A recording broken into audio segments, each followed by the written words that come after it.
Muchas especies usan códigos tan precisos que funcionan como nombres, promesas o advertencias. Hoy escucharemos esas voces invisibles y empezaremos a reconocer lo que esconden tras silbidos, ladridos, golpes y señales olfativas. Un delfín puede señalarse a sí mismo con un silbido único. Un cuervo guarda rostros en la memoria y una manada de lobos organiza cacerías con intercambios breves y repetidos que parecen más que impulsos. No se trata de traducir palabra por palabra. Se trata de aprender a oír patrones, a mirar pausas y repeticiones como si fueran líneas de una historia que aún no sabemos leer. Científicos colocan micrófonos, analizan frecuencias y dejan que los animales sigan hablando. En el camino surgen hipótesis que cambian la pregunta, no tanto qué dirían como que podemos aprender si escuchamos de verdad. Presta atención al sonido que viene ahora, un aullido, un canto, un golpeteo en la corteza. Quizá no obtengas respuestas cerradas, quizá aparezcan indicios, contradicciones y silencios que te inviten a pensar. ¿Cómo perciben el mundo los animales? El sentido del olfato en muchos mamíferos supera con creces al humano. Un perro tiene en torno a 300 millones de receptores olfativos mientras que una persona apenas llega a los 5 o 6 millones.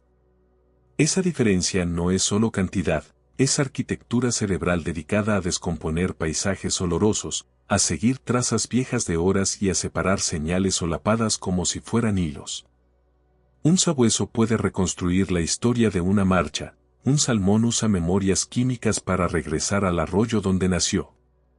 Las feromonas de algunas polillas actúan a concentraciones tan bajas que la búsqueda se convierte en una espera atenta, un dibujo lento en el aire que el receptor completa con inesperada precisión. En la visión hay mundos que no comparten ni un solo color con nosotros. Muchas aves distinguen 4 o más tipos de conos y ven en ultravioletas, las abejas leen patrones florales que para un humano son invisibles. Y los perros perciben el espectro de forma que los rojos pierden brillo y los azules resaltan. Los ojos de los gatos contienen un tapetum lucidum que devuelve la luz y potencia la visión nocturna. La anatomía de un ave migratoria integra conos extras para detectar matices que señalan alimentos o parejas. Al mirar un paisaje, un halcón resuelve contrastes finos a gran distancia, mientras que para una abeja la textura y la polarización de la luz cuentan tanto como el color, y así se tejen interpretaciones distintas de la misma escena. Los sonidos que importan también son distintos. Los elefantes hablan en infrasonidos que se propagan kilómetros y que los humanos no perciben. Y los murciélagos exploran la noche con ultrasonidos que describen la posición y tamaño de un insecto tan detalladamente como un mapa táctil. Los delfines emiten trenes de clics y fungen como radar viviente en el agua, distinguiendo objetos por la forma de los ecos. Algunas serpientes no necesitan ver el calor de su presa porque poseen órganos capaces de detectar radiación térmica. Así, lo que para nosotros es silencio o sombra, para ellos puede ser una conversación o una silueta decidida. Otros sentidos menos evidentes reconstruyen el mundo por canales distintos. Tiburones y rayas detectan campos eléctricos con las ampollas de Lorenzini y perciben latidos y corrientes. Peces usan la línea lateral para sentir flujos de agua y evitar choques, y los pulpos prueban con los brazos. Sus células sensoriales responden al sabor y a la textura, como si sus extremidades fueran bocas errantes. La lengua de una serpiente traslada moléculas al órgano vomeronasal, que compone mapas químicos detallados. Así se busca, se evalúa y se decide con información que queda fuera de la vista. La experiencia del tiempo y el espacio cambia según la urgencia y la escala de cada especie. Una abeja interpreta distancias en minutos y grados del sol para comunicar un sitio de néctar. Una corneja recuerda dónde escondió alimento y aprovecha memorias espaciales sorprendentes, y un depredador evalúa el momento exacto para un salto midiendo el latido y la velocidad. Los animales combinan y priorizan, algunos confían primero en el olfato, otros en la vista o en el sonido, y esa elección configura lo que observan y cómo reaccionan, dejando la percepción abierta a interpretaciones que apenas alcanzamos a imaginar. No tienen palabras, pero tienen sentido.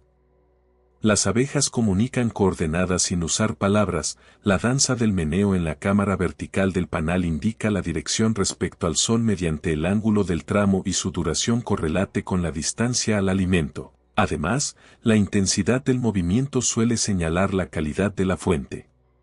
Un obrero vuelve al nido cubierto de néctar y, con movimientos que parecen coreografía, entrega a sus compañeras un mapa práctico que otras siguen con precisión. Los detalles no son gratuitos, incluso la orientación compensa el movimiento aparente del sol, y las receptoras traducen la información al salir en busca de flores. Queda la sensación de que, detrás de esa precisión, hay una decisión colectiva que no termina de pronunciarse. Entre hormigas y termitas la palabra se ha sustituido por química, una pista invisible, la feromona, traza rutas repetibles hacia el alimento y dispara respuestas automáticas de la colonia.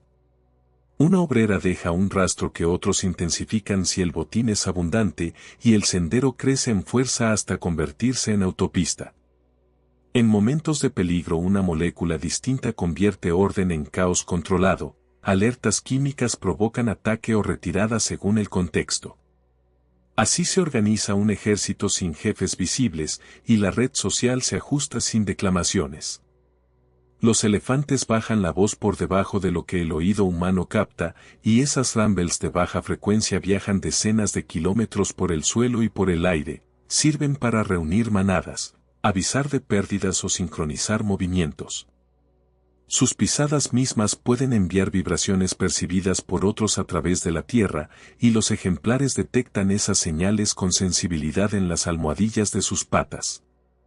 Es una narrativa en tonos graves que mantiene la cohesión familiar cuando la superficie parece silenciosa y deja preguntas sobre cuánto de su memoria social está inscrito en esas frecuencias.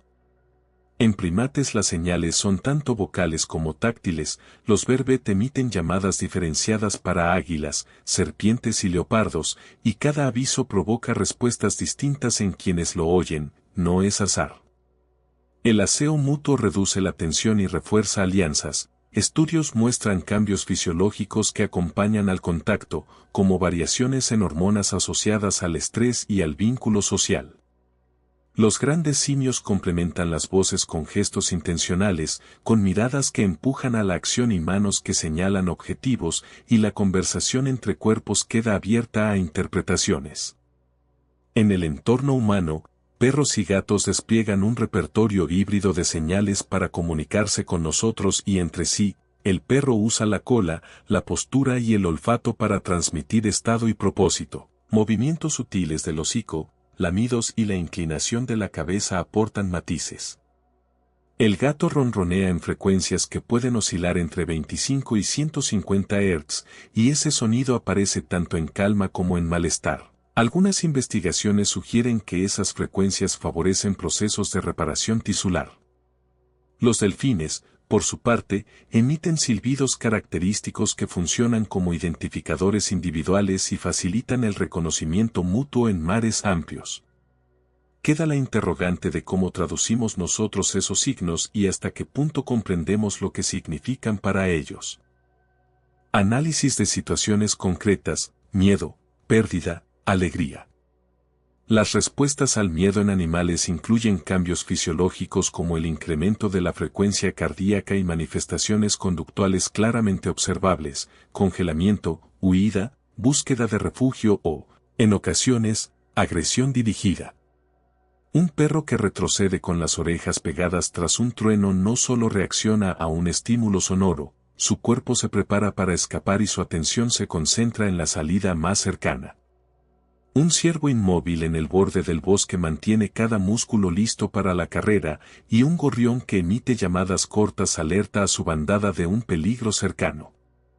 Si esos seres pudieran convertir la percepción en palabras, tal vez dirían que precisan en ese momento un lugar para esconderse, el olor conocido de la hierba que calma, dejando en el aire la sensación de urgencia sin cerrar el relato. En contextos urbanos, el miedo toma formas distintas porque los estímulos son nuevos y cambiantes: tráfico, obras, petardos que alteran el ritmo de la vida cotidiana de perros y gatos. Un gato doméstico que se esconde bajo la cama tras sonidos estridentes adopta posturas que hablan de desconfianza, su ronroneo puede volverse intermitente y su mirada, alerta. A veces la voz interior que describirían sería una pregunta corta, ¿por qué esto? Otras veces sería una petición concreta, detente, acércate. Las palabras quedarían a medias, y la escena se diluiría en noches en vela y pasos silenciosos, sin un cierre evidente. La pérdida se manifiesta en comportamientos que los investigadores y observadores describen con evidencia empírica, elefantes que rozan huesos o cuerpos, cetáceos que acompañan a un individuo enfermo, perros que muestran apatía y menor ingesta tras la ausencia de un humano cercano. Una elefanta que pasa la trompa sobre el cráneo de un compañero no actúa por mera curiosidad, está respondiendo a una complejidad emocional que cuesta encapsular en términos humanos. Si pudieran hablar, quizá relatarían la memoria del peso al lado o el calor compartido en la sombra, fragmentos sensoriales que no terminan de cerrarse. En hogares donde se ha ido un cuidador, la ausencia se transforma en ritos de búsqueda, el perro que espera en la puerta, la gata que revisa habitaciones una por una. Los cambios en el comportamiento son específicos y observables, menor juego, vocalizaciones distintas, sombras de la rutina anterior, y podrían traducirse en frases cortas cargadas de ecos, ¿regresará, no? La respuesta queda suspendida porque la experiencia de pérdida despliega recuerdos y vacíos que no se resuelven con una sola palabra. La alegría aparece en gestos medibles, el juego social, la emisión de llamadas de cortejo, las posturas de invitación a la interacción, en perros las colas que se agitan, en cetáceos los saltos sincronizados, en aves el repertorio ampliado de cantos cuando hay abundancia.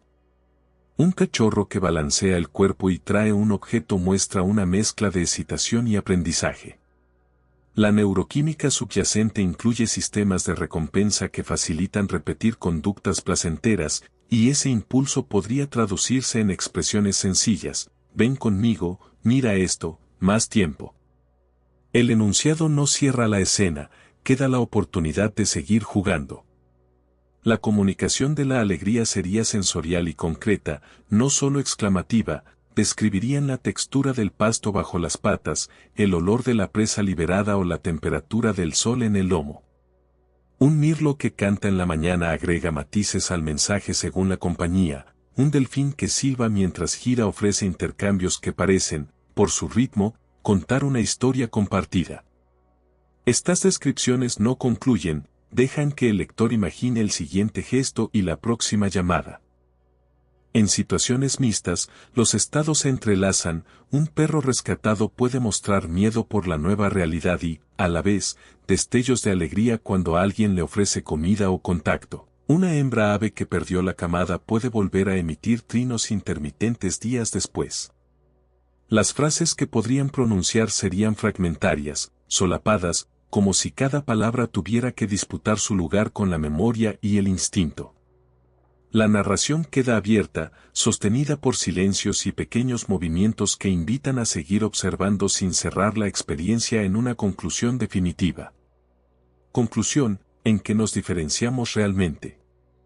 El baile de las abejas comunica dirección y distancia hacia una fuente de alimento, y los avisos de alarma de monos vervet corresponden a depredadores concretos, con señales diferenciadas para águilas, serpientes y felinos. La existencia de estos códigos referenciales muestra que la comunicación animal no es mera emisión emocional.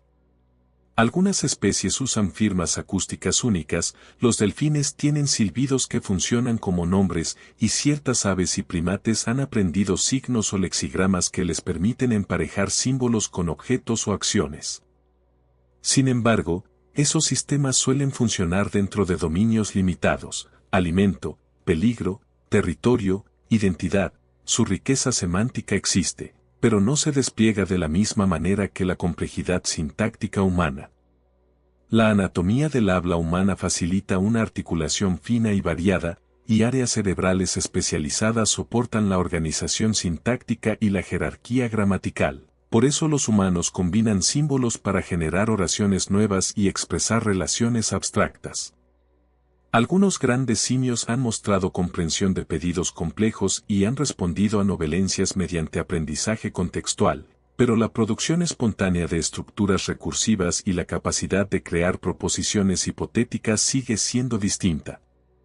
Aun cuando un perro pueda aprender cientos de nombres de objetos, como lo hicieron perros en estudios de referencia, la transferencia flexible entre niveles de abstracción y la formulación de reglas generales permanece en otro plano. La conciencia de sí y la atribución de estados mentales tienen matices compartidos. Chimpancés y delfines han mostrado reconocimiento en un espejo, y córvidos practican furtivas estrategias de ocultación para proteger sus reservas. La empatía y la teoría de la mente aparecen en comportamientos concretos. Aún así, la humana facultad para coordinar intenciones compartidas hacia metas culturales complejas permite instituciones y normas que trascienden generaciones. Hay culturas animales, como las variantes regionales de herramientas en chimpancés o dialectos de canto en ballenas, pero la acumulación tecnológica y simbólica con efecto de rachet cultural es más marcada entre nosotros. Los ejemplos de habilidad técnica no igualan la naturaleza del simbolismo humano. Aves que construyen nidos elaborados o bowerbirds que decoran con objetos muestran estética y habilidad, y varias especies emplean herramientas con sorprendente precisión. Todavía, la externalización del conocimiento mediante escritura, leyes y modelos abstractos no tiene análogos funcionales claros en el reino animal. Eso no implica un abismo absoluto, sugiere diferencias de grado y de tipo en la manera en que la cognición se organiza y se transmite. Si los animales pudieran formular sus experiencias en nuestras lenguas, revelarían matices afectivos y prácticos que desconocemos y cambiarían nuestra percepción de sus mundos. Al mismo tiempo, seguirían existiendo límites estructurales y operativos en lo que pueden declarar y conceptualizar, así que el diálogo transformaría la comprensión sin anular las brechas, dejando espacio para preguntas que permanecerían abiertas.